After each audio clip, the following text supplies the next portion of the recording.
Ahí estamos. Bueno, muchas gracias, ¿eh? Qué bueno, Gustavo. Te tengo acá, te tengo que organizar un poco. Ahí está, estabas un poco repetido en mi...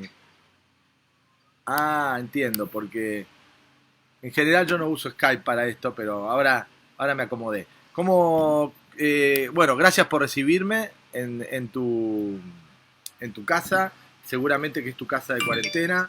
Yo también estoy acá encerrado. Estamos, para la gente que no te conoce, con Gustavo Bueno, un pensador, escritor, filósofo y influyente personalidad española que tuve el placer y el honor de conocer acá en Buenos Aires en su viaje hace poco tiempo de la mano de mi amigo Patricio Long.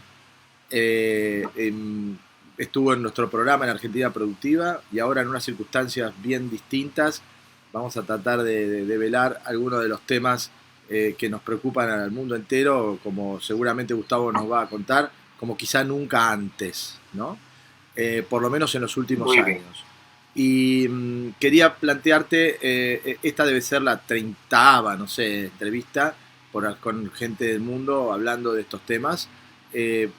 Los ejes fueron siempre la transformación que está sufriendo el planeta, producto de esto, de hábitos y de costumbres, el trabajo, cómo impacta todo esto en el trabajo y en la economía, la educación para Ajá. jóvenes y adultos, que está sintiendo un embate tremendo, producto de esta necesidad de capacitarnos para especialmente las herramientas informáticas que nos permiten conectarnos, y después el esparcimiento, eso es algo tan sensible para el mundo español y que tiene que ver especialmente en España con el turismo y con las actividades que permiten en España construir una de las industrias más importantes del país.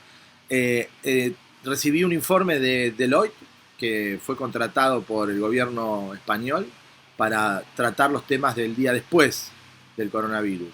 Sí. Entonces, con estos temas que vos quieras, empezar donde te parezca más apropiado y de nuevo Pues gracias. no sé, vamos, podemos ir hablando lo que tú quieras.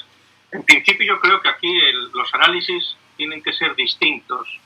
Lo que se refiere al corto plazo, a la circunstancia pues, de los confinamientos que está habiendo en todos los países y de la situación pues, de extrema gravedad y difusión del virus y las consecuencias que pueden ser a largo plazo. Es decir, eh, si no fuera tan grave como algunos creemos que es lo que está sucediendo, pues pasarían 3 o 4 meses, volvería a la normalidad y quedaría como una anécdota. Pero seguramente el momento en el que se ha producido esta circunstancia, la interacción de placas geopolíticas que están interviniendo, pues esto va a afectar mucho, seguramente más en unos países que en otros. En el caso de España, probablemente va a afectar muchísimo. No solo en España, porque esto está suponiendo una descomposición de la Unión Europea, o simplemente confirmar que la Unión Europea es una burbuja ideológica que cuando hay problemas reales que atienden a las naciones, pues se rompe y son las naciones las que tienen el verdadero peso y la responsabilidad, por lo que hace también al interior de España con su fragmentación y con los movimientos secesionistas.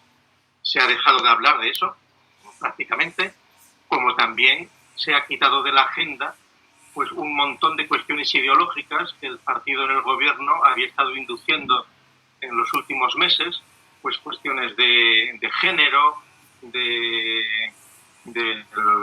qué sé yo, del cambio climático, de todas estas cosas, ¿no? Pues, evidentemente, por ejemplo, hasta hace un mes todos los ministros hablaban siempre de los ciudadanos y las ciudadanas, los enfermos y las enfermas. Eso ya se acabó.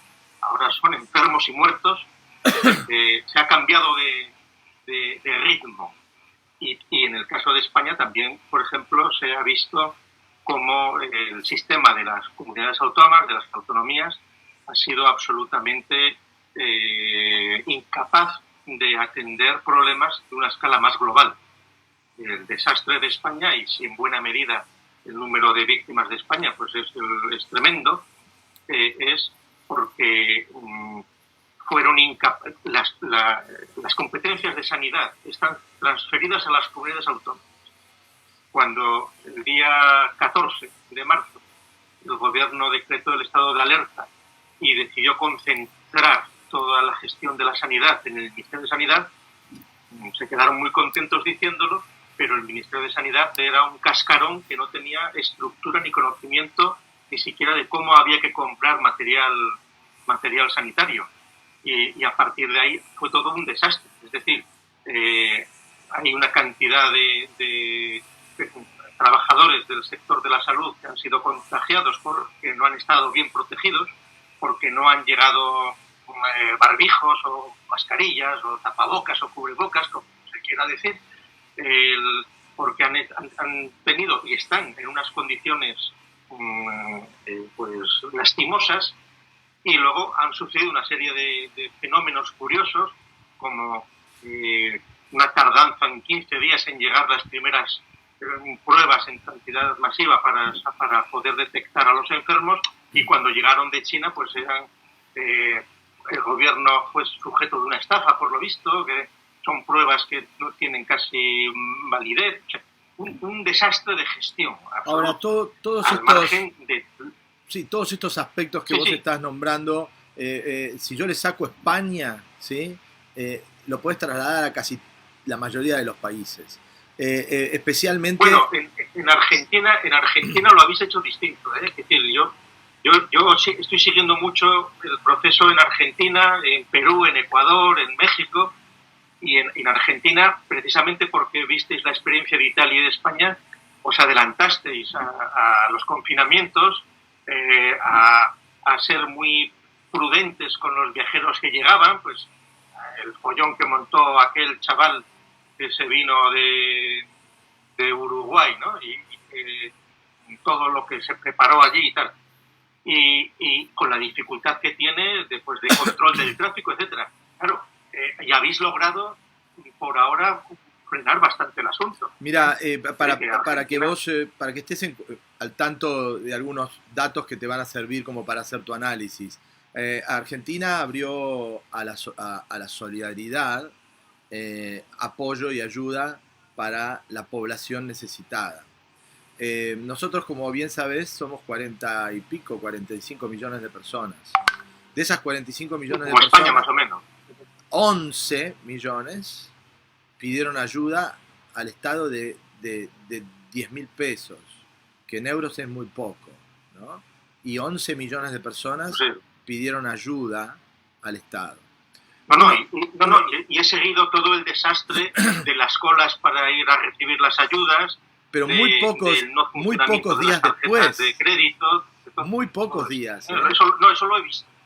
Bueno, y el presidente dice que fueron desprolijidades, que no impactaron en el cambio de gabinete, que seguramente es muy posible que suceda después de esta situación, que lamentablemente no se va a normalizar antes de fin de año. Nosotros estamos pensando, con suerte, que los chicos van a volver, los alumnos, en nuestra etapa escolar, que en la que estamos distinta a la de ustedes, pero en septiembre recién estamos pensando que los chicos van a volver al colegio. Argentina... Bueno, ya he visto que incluso se ha reprogramado el curso que viene y todo. Ya, sí, tal cual. Entonces, todo eso sería razonable de llevar adelante dentro de la tragedia en un país que tuviese unas finanzas medianamente lógicas. Nosotros estábamos y estamos hoy más profundamente en una situación de falta de productividad. La Argentina no consigue colocar sus productos en el mundo, a pesar de que seguimos siendo los principales productores de proteína vegetal del planeta, y así todo no conseguimos despegar. Nuestro país no consigue agregar valor y no consigue devolverle a su población una mínima satisfacción producto de ese liderazgo que tenemos, que tiene mucho que ver con el sector privado más que con el sector público, ¿no? Entonces, todo este escenario argentino complica aún más la situación.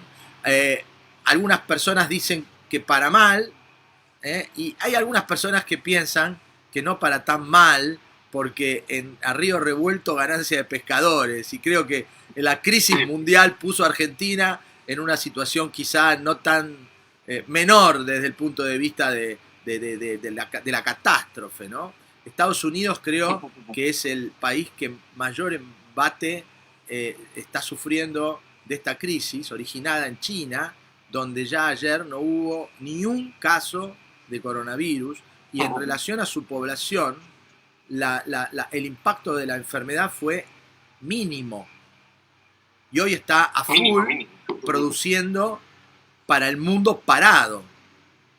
Seguramente que tenés una lectura, ¿no?, de esto.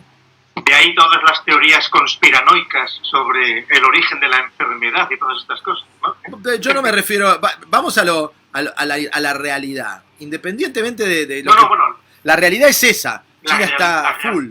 La realidad es esa. Y al margen de que mientan con las cifras, porque las cifras son falsas en todos los sitios, porque se mira, en Francia hoy, en cuanto han empezado a contar los muertos en las residencias de ancianos, se les ha subido a 800 muertos. Tienen el máximo. Porque antes no los contaban. Nosotros en Argentina y lo mismo pasa en España. No tenemos test tampoco en cantidad.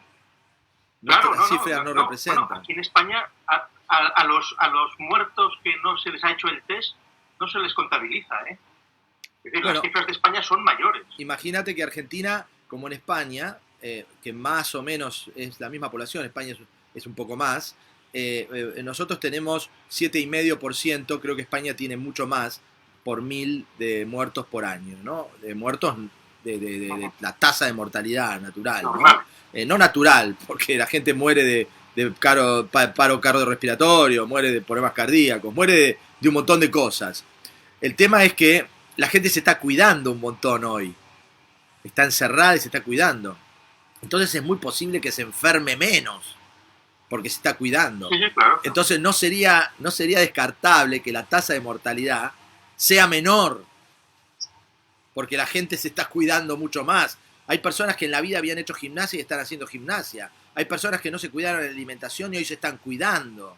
Entonces, eso va a tener un impacto. El año que viene, cuando midamos la tasa, que en España creo que es del 10,5%, 11%, porque claro, es una sociedad más vieja, digamos, y tiene una tasa de vida mucho más alta, ¿no? Tiene una edad promedio mucho más alta. Seguramente que eso se va a reflejar de alguna manera, y que esto es como me parece un embudo de enfermos. No es por cantidad, sino es por... eso es verdad. Porque son todos juntos, ¿no? Sí, no, ahí... yo creo que aquí los cambios, al margen de la limpieza antropológica que se va a producir de muertos, pues fundamentalmente, claro, estadísticamente son personas mayores o grandes, que tienen otras enfermedades, etcétera. Entonces, esta peste pues está sirviendo para terminar las vidas que podrían haber durado más tiempo. Pero las consecuencias van a ser mucho más profundas y más a largo plazo, seguramente. Porque igual que en Argentina estáis muy preocupados, claro, y la situación de Argentina es distinta a la española, que en el sentido de que hay más economía informal, de que hay un montón de número de dependientes, etcétera. Pero es que aquí la crisis de autónomos, la crisis de muchas pequeñas empresas no van a poder seguramente salir adelante.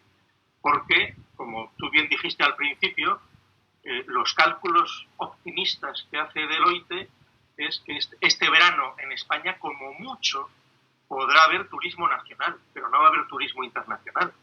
Porque en muchos de los países que podrían emitir turistas, pues están en fases anteriores a nosotros todavía en el desarrollo de la enfermedad. Es decir, el turismo internacional, como pronto, se va a comenzar a regenerar pues en diciembre. Se va a comenzar Gustavo, ¿se va a comenzar a regenerar? ¿Va a ser igual? Bueno, probablemente sí. Es decir, que en realidad, vamos a ver, hay un montón de actividades, de viajes que se están haciendo en los últimos años, desde que hace 6 o 7 años explotó el uso de los aviones, ¿no? Con los vuelos baratos, y se comenzó a un movimiento, bueno, que ha traído consecuencias, pues, de consumo de petróleo, de contaminación, todo lo que se quiera. Eso se ha acabado de golpe. Y se está descubriendo, pues, que, por ejemplo, ¿qué sentido tiene, pues, hacer carreras de caballos en Dubái o hacer partidos de baloncesto, de fútbol en Abu Dhabi y cosas así? O un turismo masivo absolutamente desaforado y exagerado. Eso puede cambiar mucho, pero no porque no haya público que quisiera hacerlo, sino seguramente porque el frágil equilibrio que en estos años se fue articulando de compañías de bajo coste, de agencias de viajes, etcétera, etcétera, pues eso costará mucho tiempo. Si se puede reconstruirlo de nuevo. De repente no es de un día para mañana, porque hay muchas compañías aéreas que han quebrado ya, que no van a abrir. Hay muchas compañías aéreas que han prescindido de sus trabajadores y que sus aviones los han puesto ya con una expectativa de varios meses de estar parados. Entonces, ¿qué dices? Eso, hay muchas agencias de viajes que han quebrado, hoteles, etcétera. Es una situación dramática, pero y que afecta a todo. En España, por ejemplo, hay un problema terrible ahora de que no hay mano de obra para recoger los productos agrícolas. A España venían habitualmente unas decenas de miles, fundamentalmente de europeos, a margen de Marruecos, que es una cantidad menor, sobre todo mucha población del este de Europa, pues de Rumanía, etcétera, pues en migraciones puntuales de 30 días, de 60 días, para la recogida, pues, de los espárragos, de las fresas, de distintos frutos. Claro, eso ahora, como no hay mano de obra y como tampoco es posible por parte de España obligar a quienes están cobrando subsidios por desempleo o quienes no pueden trabajar en otras industrias, dedicarlos a la agricultura por los derechos de los trabajadores y por otro montón de mecanismos, pues eso se va a perder. Hay, por lo visto, un exceso que no saben qué hacer con los corderos, que no saben qué hacer con determinados, porque al estar cerrados los restaurantes, pues no se consumen determinados productos, pues ahora Gustavo, convendrás, etcétera, etcétera. Eso pasará en Argentina lo mismo. Totalmente. Claro. Ahora convendrás conmigo que, bueno, yo que soy un usuario natural de informática desde que recuerdo, ¿no?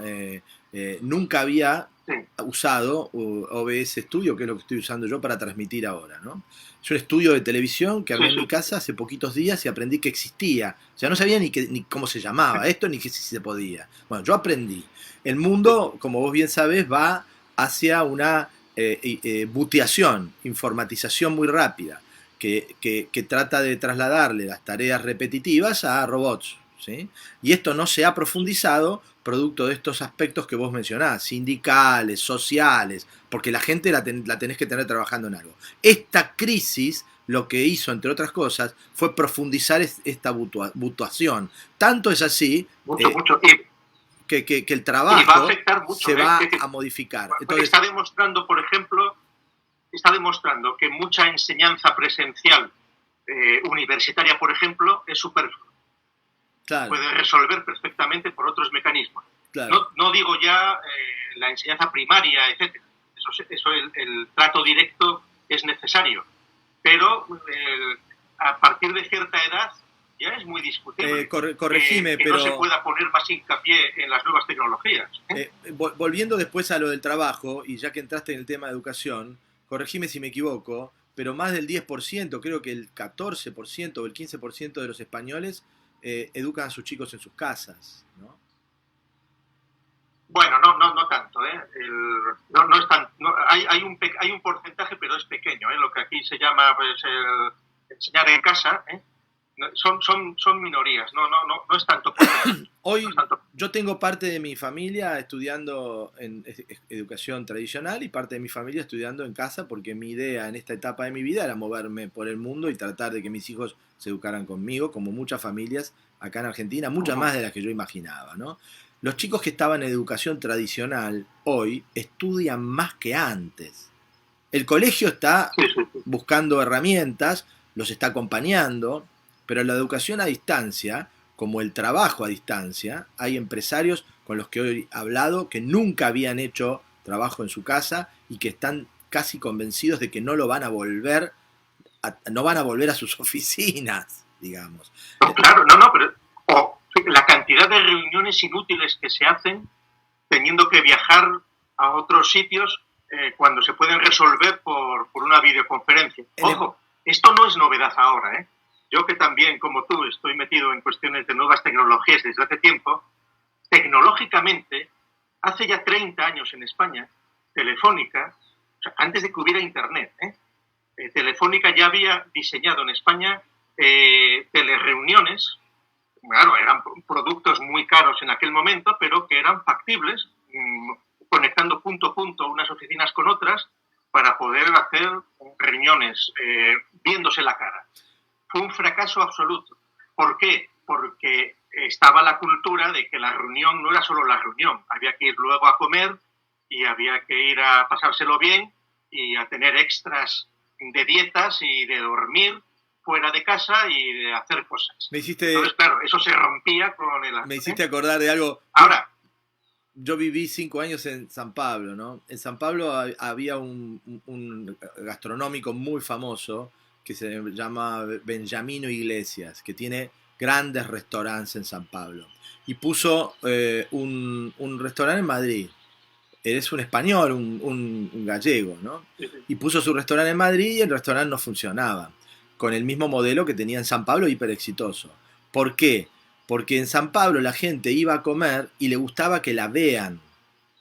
Estaban en lugares abiertos, pero donde todo el mundo veía y era un lugar para encontrarse. En España la gente no quería esto, quería lugares cerrados porque los señores llegaban a trabajar y se quedaban 5 horas, se fumaban una mano. O sea, no quería que los vean, digamos. Entonces tuvo que reformular su negocio, que bueno, después terminó funcionando bien, pero en el fondo es eso. En España, el corte del mediodía forma parte de la vida y del placer y de la forma de vivir, ¿no? Perdóname que te saqué del tema en sí del trabajo, y me gustaría que me cuentes cómo vos imaginás que esto va a ser en un mundo que bien sabés que cada día se van a reemplazar más las actividades humanas por robots. ¿Qué va a pasar con toda esta gente? Y si vos pensás que va a prosperar plan Marshall, ¿no? No todo se puede resolver con robots. Es decir, que hay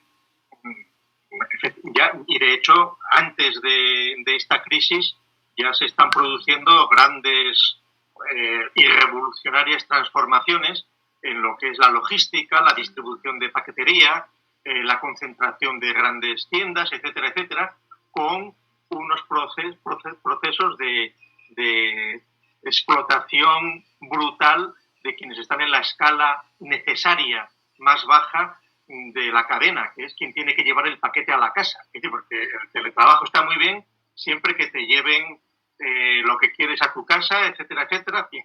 Entonces, esto va a provocar muchas cosas. En buena medida es romper totalmente la escala en un grado mayor de lo que ya se viene produciendo desde hace años. Por ejemplo, el teletrabajo, que en lo que se refiere a la programación informática, existe, por ejemplo, con la India. Buena parte del desarrollo de código informático se hace en la India mucho más barato, y las empresas españolas y de todo el mundo contratan muchas cuestiones de diseño, de gestión editorial, de preparación de textos. Pues se hace en países donde la mano de obra es más barata y donde el que lo hace en su casa, además, puede ser explotado mucho más que en una oficina, y por procedimientos mucho más sutiles en determinados sectores donde es fácil medir las unidades trabajadas. Ahora, no digamos nada de todo lo que hay, pues de de la teleasistencia, y cuando tú llamas a cualquier empresa, a cualquier banco, a cualquier telefónica a pedir información, te están respondiendo desde cualquier lado. En el caso de España te pueden estar respondiendo desde Colombia o desde Marruecos. Ahora, cuando vos tomaste este punto al principio, hiciste hincapié o mencionaste algo que me parece que es donde realmente va la gran transformación de los próximos años, y que es en la logística, ¿no? Los productos estos que tienen que llegar de alguna manera al consumidor requieren todavía de mano de obra repetitiva, ¿no? Eso se puede ir lentamente transformando en entregas más robotizadas. Hoy ya estamos en camino de una informatización, robotización del transporte público y privado. En muy pocos años el transporte... Eso ya funciona. O sea, simplemente tienes que ver los almacenes que hay de Amazon, claro, robotizados en muchos sitios, o en el caso de América, pues ¿cómo se llama esta cadena? Que uséis mucho, que hay que hay en Argentina, en México, etcétera, también Walmart. Grandes almacenes. ¿Americana o argentina? ¿Americana? No, hispanoamericana. La hay en Argentina, la hay en México, la hay... internacional de comercio, eBay. No, sí, que tú puedes comprar libros, objetos... Física. ¿Cómo se llama? Yo soy cliente, hombre. Amazon. Que tiene el logotipo amarillo, así, bueno. Mercado Libre. Mercado Libre, sí. Mercado Libre, sí, es una plataforma México, similar a la de Amazon, a la de eBay, a la de Alibaba. Claro, pues Mercado Libre en México ya tiene un almacén de logística, claro, de 100.000 metros cuadrados. Claro. No está robotizado como los que tiene Amazon. Tiene 6.000 trabajadores, pero porque le sale más barato todavía la mano de obra mexicana que robotizar. Pero en algún momento eso va a cambiar. Vos sabés que yo pensaba en algo que me gustaría... ¿Sabes? Cuando pensé en la entrevista, pensaba en algo después de todas estas entrevistas que viene surgiendo y que a mí me viene surgiendo también. Y me remonto para atrás, y esto me encanta, que quizá vos le podés dar una vuelta de rosca mucho más interesante a la que le doy yo. Estoy pensando en que la sociedad griega era una sociedad que estaba informatizada, digamos, a través de los esclavos. Que las tareas repetitivas las hacían personas que no eran ciudadanos, que eran como seres, como lo que puede ser para nosotros un robot, ¿no? Y ellos se dedicaban a pensar, salvo cuando había una guerra. Bueno, sí, pero eso era un 10%. Era un 10%. Es decir, la democracia ateniense era un 10% de señores. Sí. Es ridículo hablar hoy día de que somos los herederos de la democracia ateniense. No, la democracia ateniense pues sería en una organización de lujo, cuando se reúnen los jefes de familia de los 10 o de los 15 chalets donde viven allí unas familias, y deciden cómo van a hacer unas cosas. Pero claro, porque hay luego las mujeres que no votaban en Grecia, me había olvidado de las mujeres. Esclavos, etc. Pero todo eso que no eran ciudadanos, no, de alguna manera no pueden llegar a ser entendidos, pensados como nuestra robotización, y que el ser humano se dedique a pensar y que le delegue a los robots estas tareas repetitivas. Bueno, vamos a ver. Si por ser humano reduces el ámbito de la definición a aquellos seres superiores que se pueden permitir estar en el ocio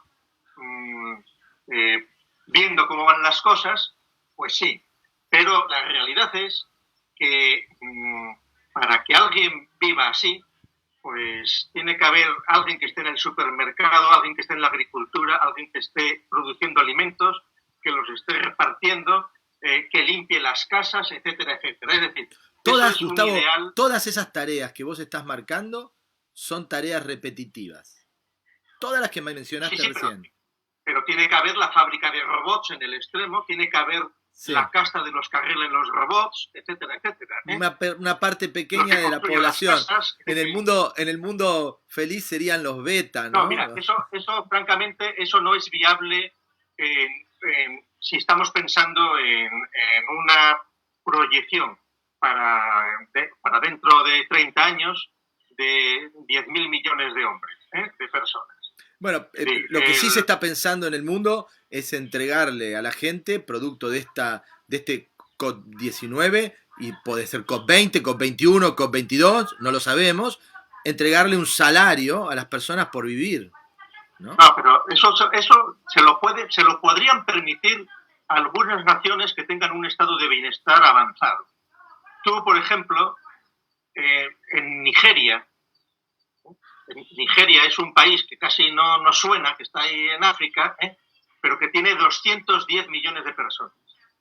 En Nigeria, que es rico, que tiene petróleo, tú no puedes pretender implantar una renta básica para esos 210 millones de personas porque no hay recursos. Porque además, ¿qué iban a hacer? Hombre, en el caso de Nigeria, la mitad son musulmanes, es decir, perfectamente podrían dedicarse a rezar el problema de la cantidad humana y de las actividades que hay que hacer es cómo llenar el tiempo libre, cómo entretener a los que no trabajan. Ese es el verdadero problema, que en nuestras sociedades en buena medida se ha resuelto con el auge tremendo en los últimos años del fútbol y de otros deportes como asuntos para verlos. Volviendo al mundo griego, ¿no? No eran todos Pitágoras, ¿no? ¿Qué hacía cuando no había guerra la otra población de Grecia? Hombre, los que no eran ni mujeres ni esclavos. Fueron muy pocos los años en los que hubo años continuados de paz. Claro. En principio, la principal labor que tenían que hacer era preparándose para la guerra, para luchar contra los vecinos y para que no les invadieran unos y otros. Entonces, Esparta contra Atenas, contra el sur, contra el norte, o contra todos los lados. Sobrevivir. La idea que estás transmitiendo un poco de Grecia es una idea idealizada, muy bonita, que ha servido para construir muchas sociedades modernas que miran a Grecia o miran a Roma, pero que en realidad pues están disimulando. Estados Unidos se construyó mirando a Roma, haciendo el Capitolio, cuando las 13 colonias, etcétera. Claro, eso sí que eran unas élites escapadas de Inglaterra con esclavos, etcétera, etcétera. La esclavitud y la marginación de los negros tiene 50 años en Estados Unidos y teóricamente, cara a la propaganda, se ha resuelto, pero no es así.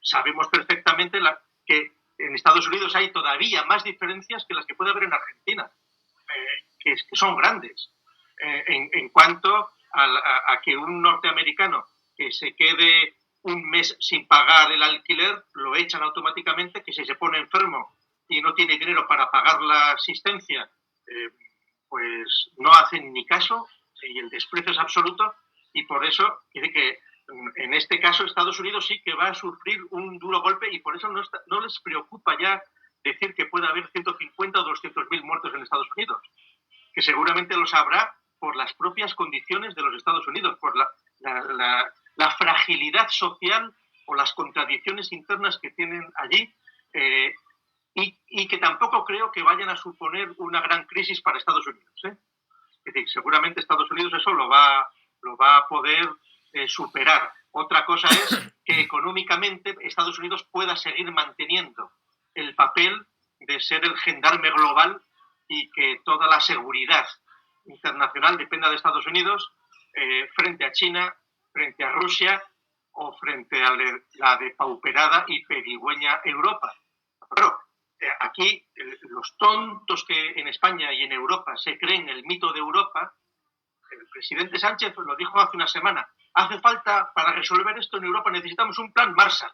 Pero vamos a ver, imbécil, el plan Marshall fue dinero norteamericano para levantar Europa después del desastre de la Guerra Mundial, no a España, por supuesto, pero para hacer un frente al comunismo y al posible desarrollo de la Unión Soviética. El dinero lo puso Estados Unidos, que no había entrado en la guerra, que no había sufrido la destrucción de su propio país en la guerra.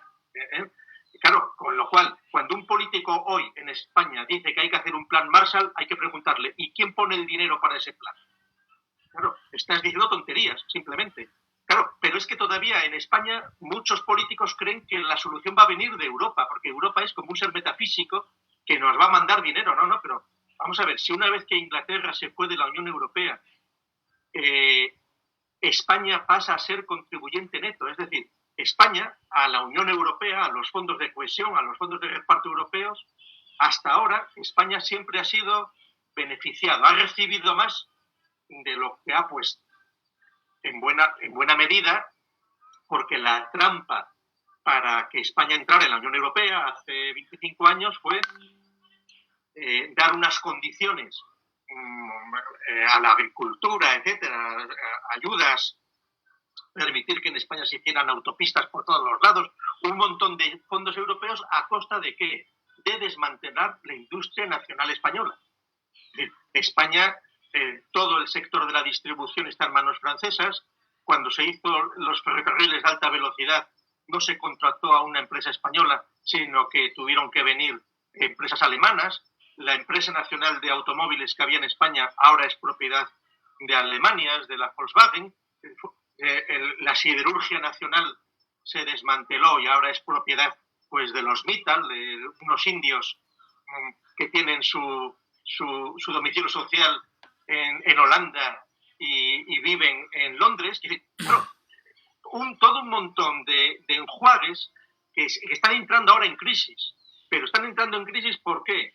Por la dialéctica de Estados Unidos y de Europa, porque han pasado ya 30 años desde la caída de la Unión Soviética, porque Rusia está organizada, no es algo muerto, sino que tiene un poder muy importante y no está dispuesto tampoco a permitir, pues, a quedarse atrás en la competición global, y no digamos nada pues de China, de la India, etc.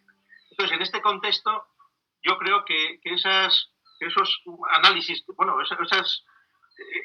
esas visiones optimistas, ¿no? que tú ves con la robotización, con las tecnologías, bueno, eso puede servir para unas pequeñas élites, pero no es generalizable a todo el mundo. Sí que puedes lograr que haya cantidades muy grandes de población que no tienen trabajo y que lo van a tener porque no hace falta, pero que van a ser subhombres, que van a estar con un subsidio y van a estar en sus casas pues enganchados al deporte o enganchados a ver más series, pero que se acaban suicidando o aburriendo o drogándose. El problema en todo caso es, y en otros casos, como pasa por ejemplo en España, disminuyendo la población de forma masiva, ¿claro? y casi al borde de la... Pero eso va a pasar en determinados sectores de nuestra tradición cultural, en otras no. Plantea esto mismo en el seno del Islam, por ejemplo, donde tienen como misión redimir a los hombres que no somos creyentes o que estamos perdidos por la corrupción, por el vicio, o si somos cristianos por creer en la Trinidad y cosas así. Pues la propia bondad de los hermanos musulmanes que quieran salvarnos para que conozcamos la verdad medieval de la verdad revelada que nos quieren dar, pues impedirá totalmente ese modelo que puede ser una utopía para unas minorías, pues de los que tengan un apartamento de lujo en Puerto Madero o en alguna urbanización de California o cosas así. No te quise interrumpir, por suerte volvió la imagen. Sí. Estábamos cortados, muy interesante, Gustavo, y bueno, cumple por encima siempre las expectativas que yo tengo de poder conversar con un tipo pensante, inteligente y que siempre me deja alguna reflexión por encima, ¿no? Te agradezco mucho y si tenés ganas y tenés tiempo, me gustaría retomar de nuevo la conversación y ir en profundidad a algunos temas puntuales. Yo te estoy muy agradecido por lo amable que fuiste en diciembre cuando estuvimos allí en tu programa con Patricio Lom, y donde bueno, todos los amigos que allí conocimos, pues hasta pues eso, Santiago Junio y todo el grupo aquel tan interesante. Entonces, yo estoy a tu